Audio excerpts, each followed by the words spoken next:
normalmente vemos una infección más agresiva, con muchísimo más recidiva, es decir, los niños se tienen que operar porque generalmente les llega a afectar sus cuerdas vocales. ¿Qué provocan las cuerdas vocales para que entienda la gente qué pasa? Claro, en las cuerdas vocales al final de cuentas es la entrada a la vía aérea. Okay. Entonces los niños llegan a sufrir de un llanto débil, les puede faltar la respiración, su vocecita es más débil. Y bueno, el gran problema es cuando llega a haber una obstrucción.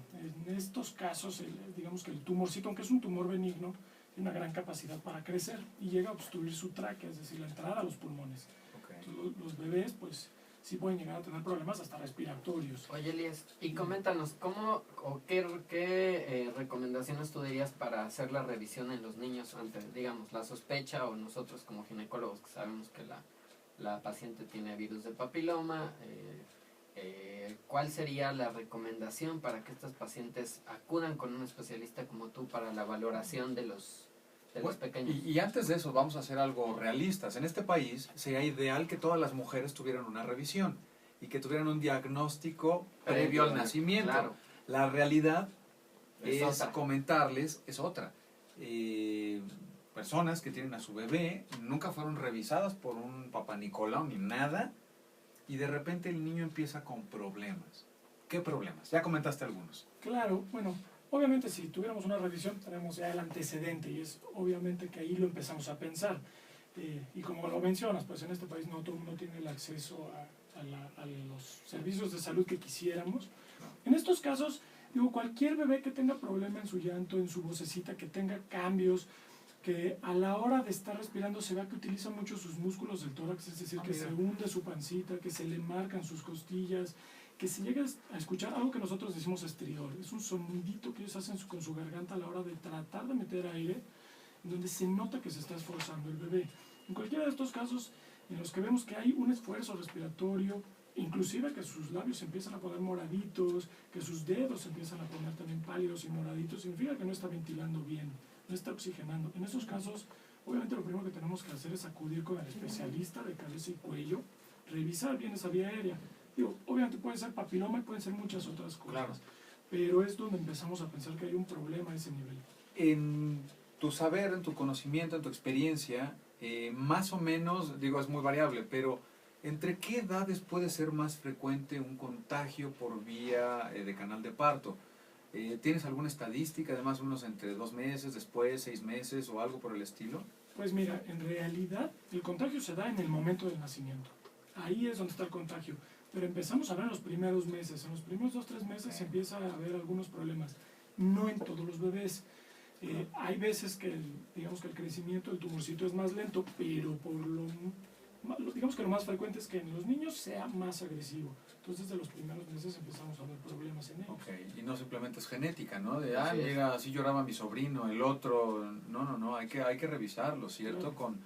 Específicamente con el otorrinolaringólogo puede hacer una...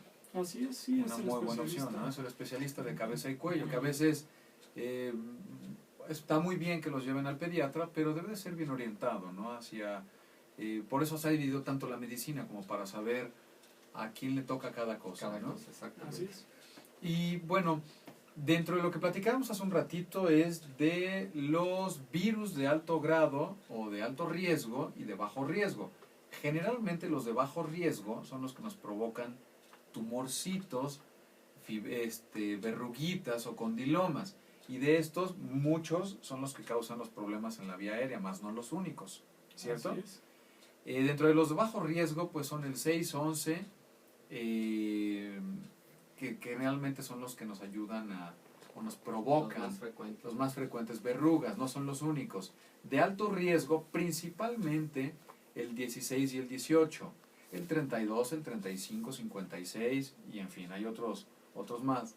Pero a lo que voy es un poquito más enfocado a que debe ser estudiado en un protocolo completo. ¿Qué hace un otorrino para poder hacer este diagnóstico? ¿Cómo revisa su garganta? Para que si alguien va al otorrino, pues sepa a qué se debe de preparar, ¿no? Y no sufra al ver al niño revisado, claro, ¿no? Por supuesto. Mira, aquí afortunadamente los métodos de diagnósticos que nosotros tenemos son poco invasivos. En los pequeñitos y también en los adultos lo que se tiene que realizar para poder visualizar tanto la vía aérea alta como la parte intermedia, por así decirlo, la laringe, es una cosa que le llamamos laringoscopía. Es meter una camarita a través de su garganta, realmente no es tan molesto, en los bebés a veces tenemos que hacer un poquito de sedación, dormirlos un poquito, y se ve directamente las lesiones, es una camarita a final de cuentas, pequeñita. Viendo esas lesiones, las lesiones se pueden confundir con algunas otras cosas que les llamamos granulomas. Son muy parecidos físicamente, digamos, los tumorcitos. Entonces, para poder nosotros hacer el diagnóstico de qué tipo de lesiones y además qué tipo de virus es, si es que es un papiloma, es tomar una pequeña muestra. Realmente es algo que toma segundos. A través de la misma camarita tenemos la posibilidad de meter una pequeña pincita y tomar una pequeña muestra. Es básicamente indolora la recuperación, no se requiere como tal una recuperación, se pueden realizar todas las actividades normales sin necesidad. ¿Y alguna preparación que recomiendes? Ninguna en realidad, se puede hacer realmente desde la oficina. Pueden comer, hacer Por todo, supuesto. llegar al consultorio y listo, mira. Sí, porque es una pequeña muestrecita. Digo, aquí afortunadamente, como bien lo mencionabas, el 6 y el 11 son los menos malignos, por así decirlo. Que en la vía aérea no podemos hablar de menos malignos, Claro. por la obstrucción respiratoria, pero afortunadamente son los más comunes. Okay. Entonces, digo, si llegamos a encontrar una de estas lesiones, digo, tampoco es para preocuparse tanto en el sentido de pensar en un cáncer inmediatamente, pero sí hay que tomar las medidas de precaución desde el principio. Y cuéntanos un poco de aquellas lesiones que llega a haber en garganta, por decirlo de una forma muy amplia, en adultos. En adultos es parecido a lo que llegamos a ver en el cervix de las mujeres. Realmente no se sabe, aparentemente sí hay una gran relación entre ciertas prácticas sexuales, sexo oral en específico, pero no está 100% definido. Entonces, también, digo, en los doctores se ha visto mucho, nosotros al tratar las lesiones lo hacemos con láser en algunas ocasiones. El láser vaporiza y en el vapor pueden venir algunos de los virus, exactamente, y ahí infectar las gargantas de los doctores, que llega a ocurrir. No, hombre, pobres doctores, ¿no? Van a ser Pues, corridos de su algunos casa. Por eso es muy importante las medidas de protección, ¿verdad? Claro. Exactamente. Entonces, pues realmente aquí nos basamos similar que en las mujeres en el tipo de virus. Si es de los malignos, si es de los menos malignos. La gran ventaja en la vía aérea de los adultos es que no regresa tanto, es decir, después del tratamiento tiene un mayor índice de curación que en los bebés, que en los niños pequeñitos. Los niños pequeñitos llegan a necesitar, digamos que cirugía o tratamiento, ya sea con láser o realmente quitar la lesión a través de cirugía de sus gargantas hasta cada 2-3 meses. Son muchísimas cirugías, es realmente muy difícil el tratamiento. En los adultos hay un índice de curación mucho mayor. Normalmente se realiza a través de cirugía o láser, es decir, cortar las lesiones, y hay algunos otros tratamientos que nos dan un mayor beneficio en cuanto a la cantidad de curación, pero no necesariamente que sean tratamientos, digamos que inocuos. Son tratamientos muy agresivos y no se realizan por lo general por esto mismo.